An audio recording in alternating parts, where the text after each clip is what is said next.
الحمد للہ وکفا وسلام علی عباده الذین اصطفى.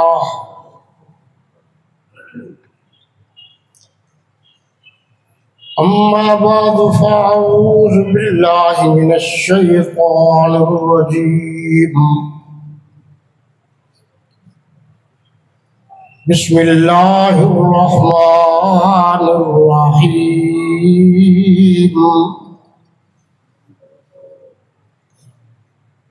وَقَرْنَ فِي بُيُوتِكُنَّ وَلَا تَبَرَّجْنَ تَبَرُّجَ الْجَاهِلِيَّةِ الْأُولَى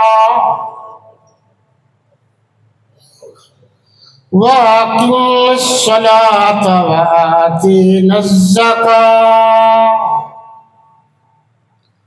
وَأَطِيعْنَ اللَّهَ وَرَسُولَهُ انما يريد الله ليذهب عنكم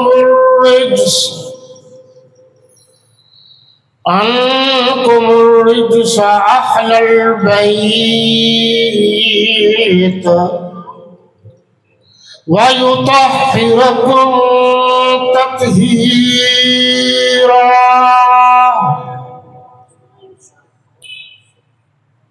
وقال النبي صلى الله عليه وسلم تركت فيكم أمرين لن تضلوا من بعدي ما تمسكتم به كتاب الله وسنة رسول الله. صدق اللہ مولانا العظیم. جاگ رہے ہو یا بھاگ رہے ہو؟ میں نے تھوڑی سی اپنی علمی استطاعت کے مطابق اہل بیت کی تعریف کرنی ہے، اور تعریف قرآن، سنت اور تاریخ کے عین مطابق ہوگی. تو پہلی بات یہ ہے کہ اسلام میں ایک علی نہیں، دو علی ہیں. ایک علی داماد رسول ہیں اور ایک علی نواسہ رسول ہیں. حضرت علی کرم اللہ وجہہ کے گھر میں حضور کی چھوٹی بیٹی آئی ہے، وہ داماد بنے ہیں، اور حضور کی بڑی بیٹی سیدہ زینب، ان کے خاوند تھے حضرت ابو العاص ربیع اموی، ان کا بیٹا تھا جن کا نام علی تھا. آپ ذرا تھوڑی سی توجہ کریں گے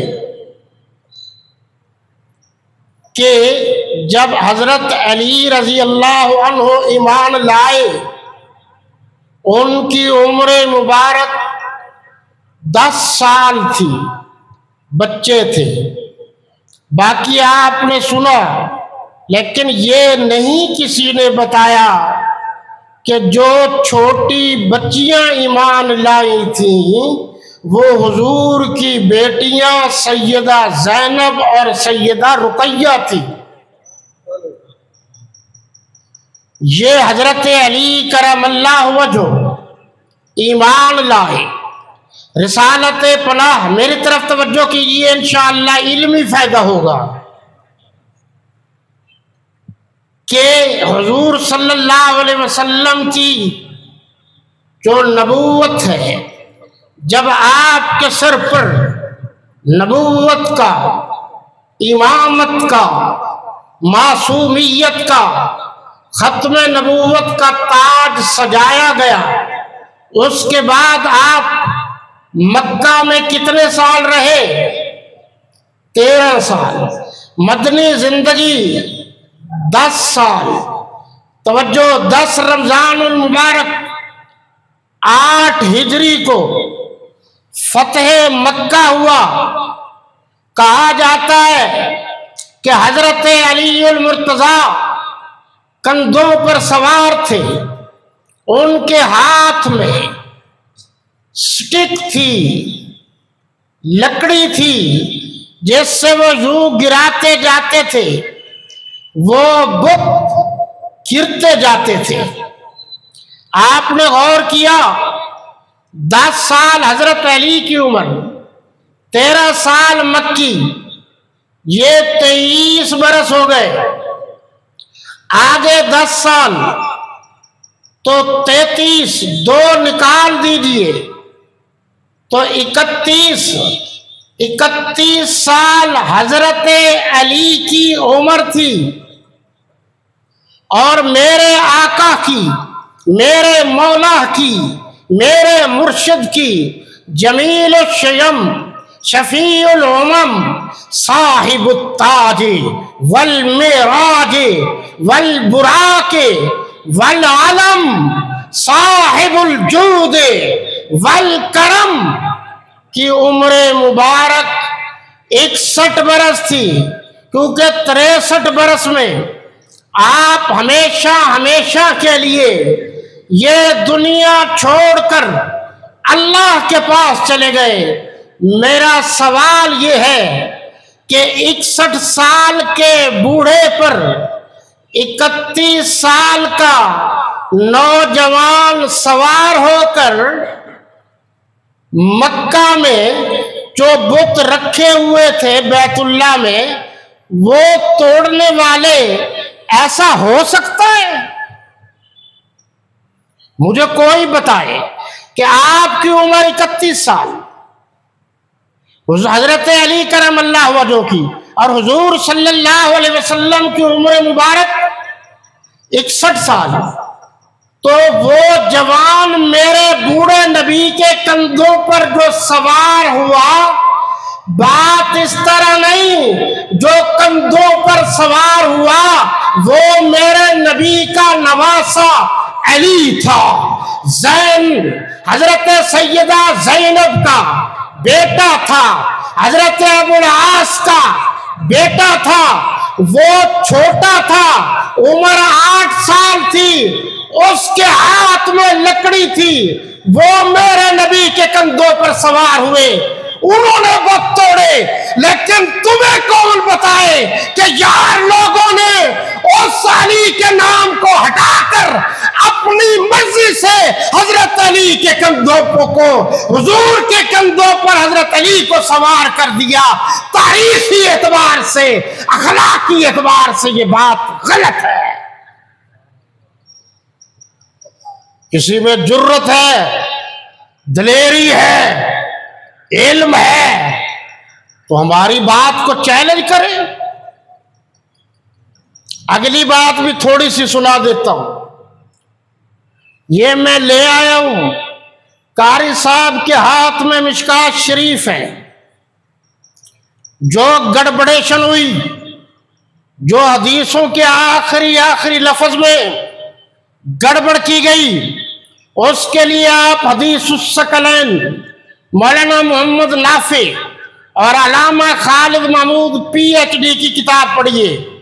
میں صرف یہ اشارہ کرنا چاہتا ہوں کہ دیکھو جی، حضرت علی کرم اللہ وجہہ کی فضیلت اس لیے زیادہ ہے کہ وہ کعبے میں پیدا ہوئے ہیں، تو حکیم بن حزام جن کی عمر 120 سال تھی، وہ بھی کعبے میں پیدا ہوئے ہیں۔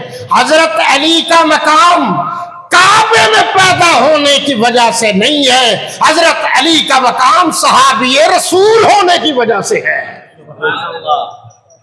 کوئی بات سمجھ میں آ رہی ہے؟ اور یہ تمام تاریخ کی کتابوں میں لکھا ہے جناب کہ حضرت علی کو دیکھ کر یاران فرس نے کہا، یا علی انت اللہ، آئے علی آپ اللہ ہیں۔ تو حضرت علی کرم اللہ وجہہ نے فرمایا، نہیں بھولے، میں اللہ نہیں، میں اللہ کا بندہ ہوں، آئندہ مجھے اللہ نہ کہنا، اگر آپ نے آئندہ اللہ کہا تو میں تمہیں جلتی ہوئی آگ میں ڈال دوں گا۔ میں پوچھنا چاہتا ہوں کہ حضرت علی نے جن کو آگ میں ڈالنے کا حکم دیا تھا وہ کون تھے؟ مرضی سے واقعات بناتے ہو، اللہ سے نہیں ڈرتے۔ یہ حدیث سب نے پڑھی، الحسن والحسین سیدا شباب اہل الجنہ، یہ حدیث کسی نے نہیں پڑھی۔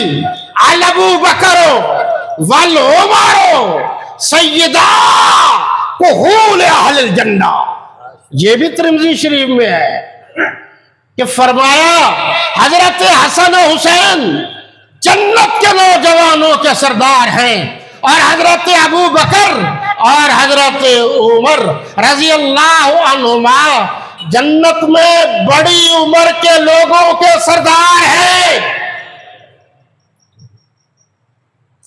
یہ تم نے پڑھا الحسین منی وانا من الحسین، تمہیں یہ نظر نہیں آیا کہ آپ نے فرمایا ابو بکر والعمر کالعینین کالاذنین والشفتین، کہ ابو بکر و عمر اس طرح ہے جس طرح میری دو آنکھیں ہیں، اس طرح ہے جس طرح میرے دو کان ہیں، جس طرح جسم سے کان جدا نہیں ہو سکتے ابو بکر و عمر مجھ سے جدا نہیں ہو سکتے۔ آج تک جدا ہوئے؟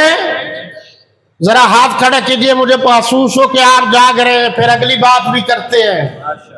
کریں، تھوڑی تھوڑی بات کر دیں، ہم ڈرتے ہیں بابا آپ سے، کیونکہ آپ مفتی بڑے ہیں، ہم چھوٹے ہیں۔ آپ نے یہ تو چھوٹے موٹے مولویوں سے سنا ہے، اور مشکات شریف میں بھی ہے، ترکت فیکم امرین لن تضلوا من بعد ما تمسکتم بہ، کتاب اللہ۔ آگے یار لوگوں نے وہ سنت رسول اللہ ہٹا کر وہ اطرت ہی لکھ دیا، وہ اولاد ہی لکھ دیا، سارے اسی طرح پڑھ رہے ہیں۔ اگر آپ نے ٹیلی کرنا ہو تو جو مشکات شریف دہلی سے چھپی ہوئی ہے، پہلے چھپی ہوئی ہے، ان کو بھی دیکھ لو، اور جو لاہور والوں نے شائع کی ہے ان کو بھی دیکھ لو۔ کیا کہہ رہے ہو؟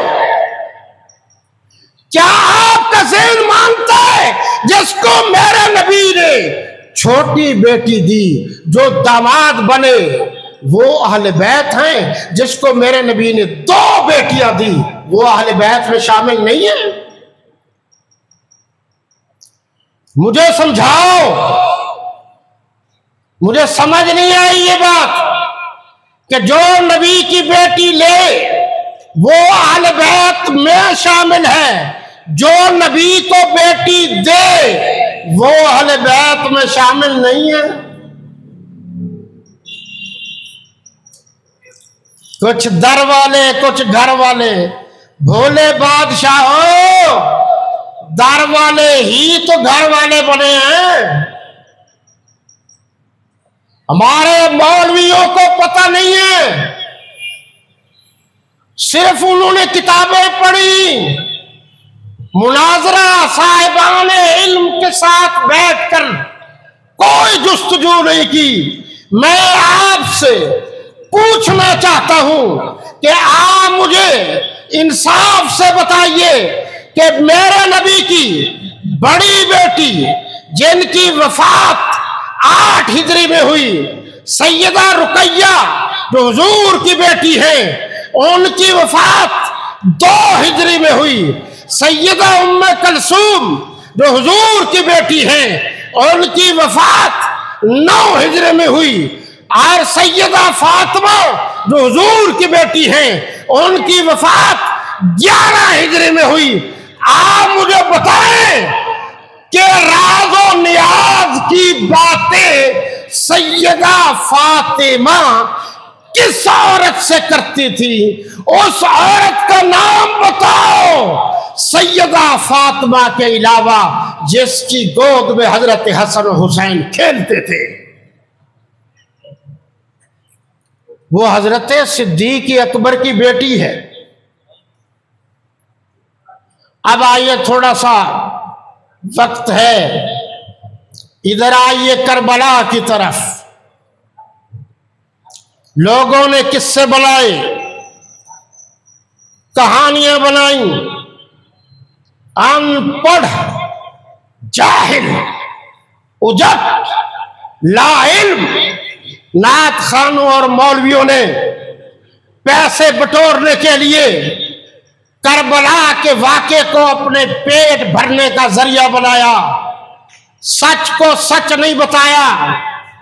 آپ جو کہتے پھرتے ہیں حضرت امیر معاویہ کا کیا حق تھا کہ اس نے یزید کے بارے میں بیعت لی اور ان کو خلیفہ مقرر کرنے کو کہا، کیا مجھے بھی حق ہے؟ میں پوچھ سکتا ہوں کہ حضرت علی نے اپنے بیٹے حضرت حسن کو خلیفہ کیوں بنایا تھا؟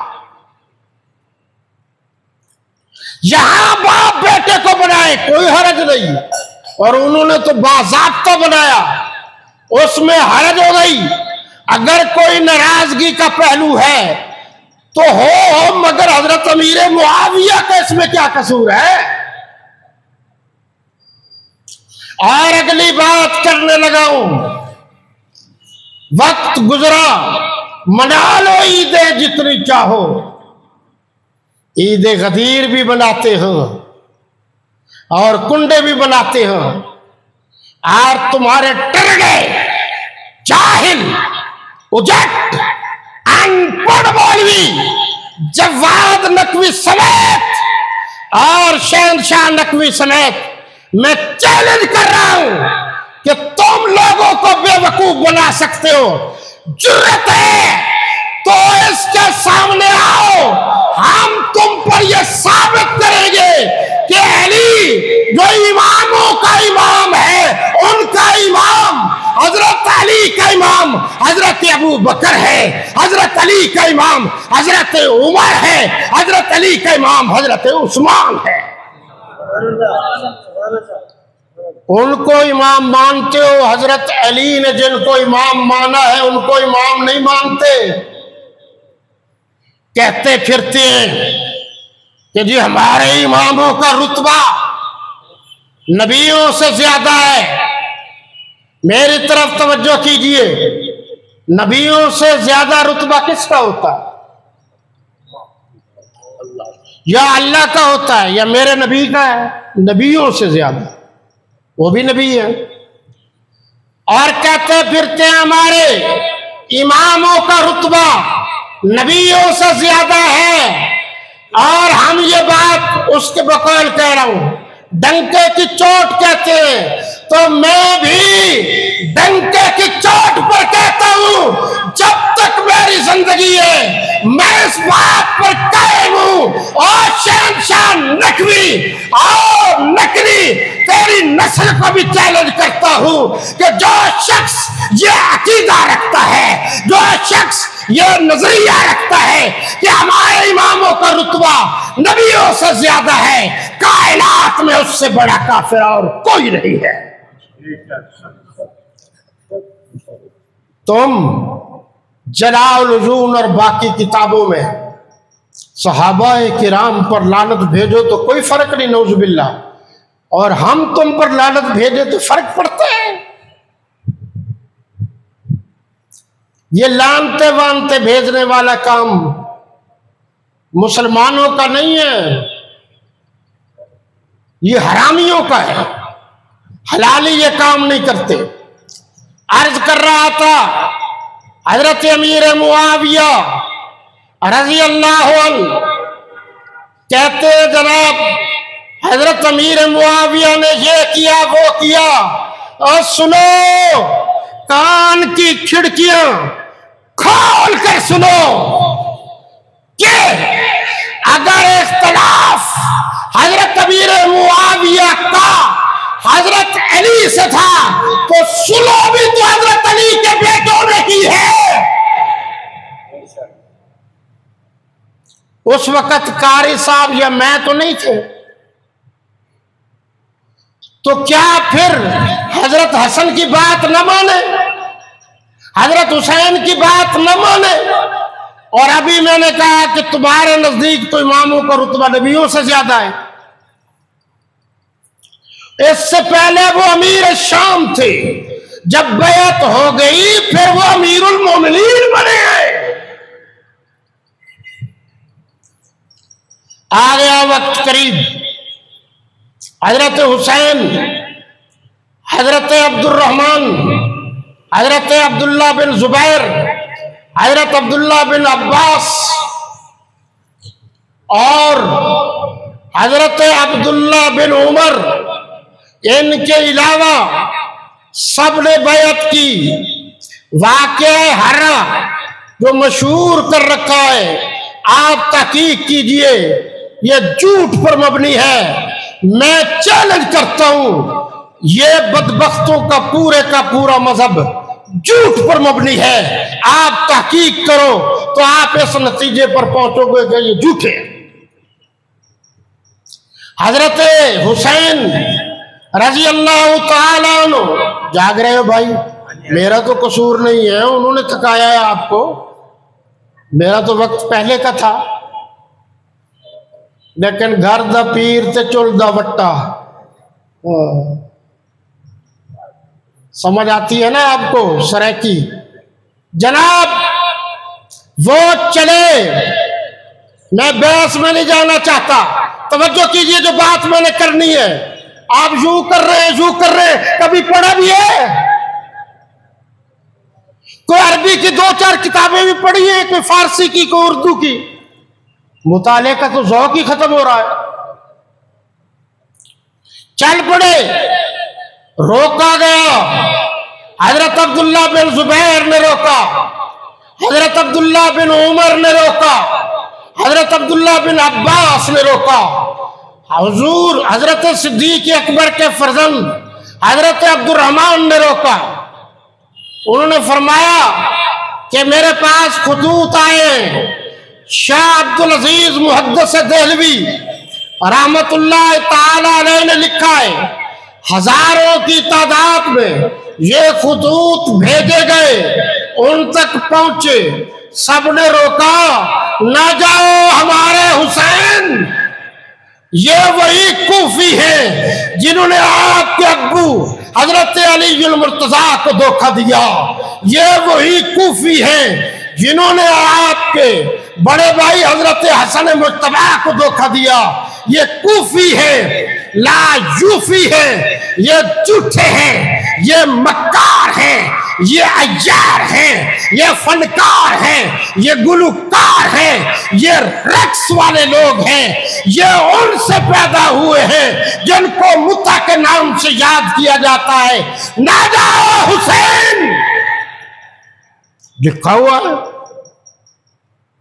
اور یہ بھی لکھا ہوا ہے، اور غیروں کی کتابوں میں لکھا ہوا ہے کہ کوفی کی کل تعداد کسی نے 35,000، کسی نے 30,000 لکھی ہے آبادی، اور یہ بھی لکھا ہے حضرت امام ابو حنیفہ رحمۃ اللہ علیہ کے علاوہ کوفے میں اور کوئی سنی نہیں تھا، یہ بھی لکھا ہوا، سارے وہی تھے۔ حضرت عباس نے فرمایا میرے حسین، مجھے یقین ہے آپ میری بات نہیں مان رہے، اگر آپ میری بات مانے تو میں آپ کے اونٹ کے سامنے لیٹ جاتا ہوں اور حلفاً کہتا ہوں تم نہ جاؤ، یہ کوفی بڑے بے وفا ہے۔ یہ وہی حضرت حسین ہے رضی اللہ عنہ کہ حضرت ابو ہریرہ رضی اللہ عنہ نے اپنا رومال اتار کر حضرت حسین رضی اللہ عنہ کے جوتے صاف کیے کہ یہ میرے نبی کا نواسہ ہے۔ اور یہ بھی لکھا ہوا ہے کہ حضرت فاروق اعظم رضی اللہ عنہ جب دفتری کام کر رہے تھے، ان کے بیٹے آئے، واپس چلے گئے، تو باہر حضرت حسین بھی تھے، انہوں نے دیکھا جب بیٹا واپس آ گیا ہے تو میں کیسے جا سکتا ہوں، وہ واپس جانے لگے، حضرت عمر رضی اللہ عنہ کی نظر پڑ گئی، فرمایا حسین کو بلاؤ۔ حضرت حسین تشریف لائے، فرمایا کیوں واپس جا رہے تھے؟ تو جواب ملا اس لیے جا رہا تھا کہ جب آپ کا بیٹا آپ کے پاس نہیں آ سکتا تو میں کیسے آ سکتا ہوں؟ تو آپ نے فرمایا حسین وہ عمر کا بیٹا ہے اور آپ میرے نبی کے بیٹی ہیں۔ یہ رحماء بینہم تمہیں یاد نہیں ہے؟ غرضے کے حضرت حسین ابن علی چلے، قافلہ ساتھ تھا، تمام کہہ رہے 72، ٹوٹل 72 تھے۔ توجہ کیجئے، سامان حرب و ضرب نہیں تھا لڑنے لڑانے کا۔ لوگ کہتے ہیں صحابہ ساتھ کیوں نہیں گئے؟ سنو، کس صحابی سے حضرت حسین نے فرمایا تھا چلو میں نے جنگ کرنی، اس کا نام بتاؤ۔ وہ تو آ گئے، صحابہ تو روکتے رہے، اوپر حج کے دن تھے۔ اگر یہ کفر و اسلام کی جنگ تھی تو حضرت حسین تیار ہو کے آتے۔ لگتا ہے کوفیوں کے خطوط کو دیکھ کر حضرت حسین رضی اللہ عنہ محبت میں آئے ہیں، اور انہوں نے کہا کہ پھل پک چکا ہے، جلدی آؤ۔ ادھر ابن زیاد کو گورنر بنا دیا گیا، تحقیق کے لیے میرے حسین نے، آپ کے حسین نے، حسین جو بنیاد ہے، حسین جو تعمیر ہے، حسین جو سورج ہے، حسین جو چاند ہے، حسین جو ستارے ہیں، حسین جو فلک ہے، حسین کی ساری خوبیاں ایک طرف، صحابی رسول والی خوبی ایک طرف۔ اور میں کھلے لفظوں میں کہہ رہا ہوں، اگر زمین سے لے کر آسمان تک غیر صحابہ ایک دوسرے کے اوپر چڑھتے ہوئے آسمان تک بھی پہنچ جائیں تب بھی حضرت حسین ابن علی کی جوتیوں کے مقام تک نہیں پہنچ سکتے۔ سنیے، زندگی نہ جانے ساتھ دے نہ دے، کفر و اسلام کی جنگ نہیں تھی، کس نے کہا ہے آپ کو؟ پھر جب تشریف لائے، مسلم بن عقیل کو بھیجا، اور کتنے مکار تھے کوفی، نمازیں پیچھے پڑھتے تھے، ہاتھ چومتے تھے۔ اس لیے مولوی حضرات چومنے چمانے کے چکر سے دور رہیں، خوش فہمی میں مبتلا نہ ہوں، لوگ بڑے چکروں سے دھوکہ دیتے۔ پھر کیا ہوا؟ پھر انہوں نے، حضرت مسلم بن عقیل نے جب خط لکھ دیا کہ حضرت حسین جلدی تشریف لے آؤ، سب کچھ تیار ہے، خط لکھنے کے بعد ادھر ابن زیاد آیا، اس کے ساتھ قافلہ تھا، لکھا ہے 18 آدمی کل تھے۔ جب وہ آئے تو کوفے والوں نے محسوس کیا حسین آ گئے، انہوں نے کہا السلام علیک یا حسین، السلام علیک، السلام علیک۔ ابن زیاد سمجھ گیا کہ یہ لوگ حضرت حسین کو کتنا چاہتے ہیں، اور اس کے بعد پتہ کیا، مسلم بن عقیل نے کہا کہ اس پر چڑھ دوڑو، 32,000 تھے، پھر 3200 رہ گئے، پھر مسلم بن عقیل نے کہا تو 32 رہ گئے، پھر کہا تو پھر سارے بھاگ گئے۔ جناب یہ تو اقرار بھی کیا ہے جواد نقوی نے کہ حضرت حسن نے فرمایا شیعوں نے بلایا تو ہے مگر یہ بے وفا قوم ہے، حضرت حسین کو بلایا تو ہے مگر حسینی کردار کے مالک نہیں ہیں۔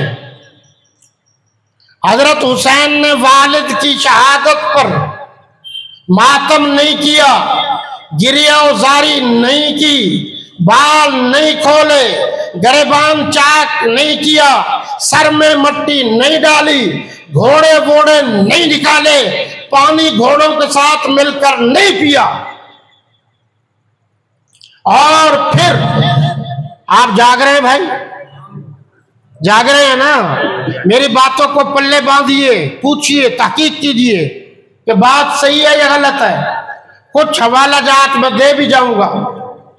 آپ دیکھیے حضرت حسین تشریف لائے، فرزوق نامی شاعر سے ملاقات ہو گئی راستے میں، پوچھا سناؤ، کہا دل تمہارے ساتھ ہے، تلواریں ابن زیاد کے ساتھ ہیں۔ ہمارے مولوی بھی کسی کی وردی دیکھ کر بڑی جلدی پاؤں میں گر جاتے ہیں، سوچا کرو۔ آپ نے فرمایا اچھا، پھر اطلاع ملی کہ مسلم بن عقیل کو شہید کر دیا گیا، جن کوفیوں کو پاس گئے تھے انہوں نے بلایا، در بدر حضور کے خاندان کا یہ ٹکڑا دھکے کھاتا رہا، آخر ایک بڑھیا نے پناہ دی تو اس کے بیٹے نے مخبری کر دی پیسوں کے لالچ میں۔ قصہ مختصر، حضرت حسین نے فرمایا مسلم بن عقیل کی آل میں چاہتا ہوں ہم واپس چلے جائیں اور وہاں تیار ہو کر پھر آئیں، پھر بدلہ لیں گے۔ انہوں نے کہا نہیں، ابھی بدلہ لے کے جائیں گے۔ یہ تمام کتابوں میں لکھا ہے، اپنوں نے بھی لکھا ہے، غیروں نے بھی لکھا ہے۔ سنو کہ انہوں نے 3 باتیں کی حضرت حسین رضی اللہ عنہ نے، یا مجھے بارڈر پر جانے دو تاکہ میں کافروں کے ساتھ لڑوں، یا مجھے واپس جانے دو میں تیار ہو کر آؤں، یا مجھے یزید کے پاس لے جاؤ، یدی فی یدہی، پھر وہ جانے اور میں جانوں، ہم مذاکرات کر لیں گے، اگر معاملہ بیعت کا ہے تو میں بیعت کر لوں گا۔ حضرت حسین نے فرمایا البدایہ والنہایہ تبری میں، باقی کتابوں میں یہ باتیں موجود ہیں، لیکن ظالموں نے آگے نہیں جانے دیا۔ تو پھر حسین کی بات کو کس نے مانا؟ بارڈر پر بھی نہیں جانے دیا، کون تھے رکاوٹ؟ واپس بھی نہیں جانے دیا تو کون تھے رکاوٹ؟ یزید کے پاس بھی نہیں جانے دیا تو کون تھے رکاوٹ؟ آپ بتاؤ۔ تو جو رکاوٹ پیدا کرنے والے مکار و یار کوفی تھے ان کا نام کیوں نہیں لیتے؟ ابن زیاد کا نام کیوں نہیں لیا جاتا؟ آخرکار جب کوفے کے مکاروں نے دیکھا کہ اب تو معاملہ گڑبڑ ہے، حضرت حسین نے بوری سے خطوط نکال نکال کر پڑھ پڑھ کر سنائے اور فرمایا اور دیکھو کیا یہ خط تم نے نہیں لکھا، اور دیکھو یہ خط تم نے نہیں لکھا۔ انہوں نے دیکھا کہ اب ہم پکڑے گئے ہیں، ہماری مکاری اور عیاری پکڑی گئی ہے، اس لیے انہوں نے سوچا سب سے پہلے ان خطوط کو ضائع کر دیا جائے۔ تو رات کے کسی لمحے میں انہوں نے خیموں کو آگ لگا دی۔ ظلم ہوا ہے لیکن ظالم کو تلاش کرو، یہ ظالمین کون ہے؟ ان خیموں سے ماتم کی آواز نہیں آئی، ان خیموں سے قرآن کی تلاوت کی آواز آئی۔ اور آج تم ناراض نہیں ہوں گے، یہ اوپر والی کتاب لکھا ہے، ٹکے ٹکے کے ملا لا علم، بالکل مطالعہ نہیں کرتے، گالیاں دیتے پھرتے ہو یزید کو۔ لو پھر یہ ہم سے نہیں، یہ میں کوئی بات اپنی طرف سے نہیں کرتا، میرے پاس حوالہ جات بہت ہے، پوری دنیا کے مانے تانے ہوئے عالم دین حضرت مولانا مفتی محمد تقی عثمانی صاحب ہے، یہ جناب انہوں نے ہی کتاب لکھی ہے، فتاوی عثمانی ہے جناب، جلد اول ہے، آپ خود دیکھ لیجئے، پڑھ لیجئے۔ یزید کا شراب پینا یا زنا کرنا، شرابی ہائی، زانی ہائی، کسی بھی قابل اعتماد روایت سے ثابت نہیں ہے۔ یہ مولانا تقی عثمانی صاحب لکھ رہے ہیں، جانگلیو ہم سے بات کرو، یہ انہوں نے لکھا ہے، آگے لکھ رہے ہیں زنا کی روایت تو میں نے کسی بھی تاریخ میں نہیں دیکھی، شیعہ راوی ہے، یزید کا شراب پینا وغیرہ بیان کیا ہے، لیکن کسی مستند روایت میں اس کا ذکر نہیں۔ اگر یزید کھلم کھلا شرابی ہوتا تو حضرات صحابہ کی اتنی بڑی جماعت اس کے ساتھ قسطنطنیہ کے جہاد میں نہ جاتی۔ میں نہیں کہہ رہا، مولانا تقی عثمانی صاحب کہہ رہے ہیں، ان سے بات کرنا۔ آگے فرما رہے ہیں اس دور کے حالات کو دیکھ کر ظن غالب یہی ہے کہ یزید کم از کم حضرت معاویہ کے عہد میں شراب نہیں پیتا تھا، اور حد شرعی اس وقت قائم ہو سکتی ہے جب دو گواہ دیکھیں۔ ایسا کوئی واقعہ کسی شیعہ روایت میں بھی موجود نہیں ہے۔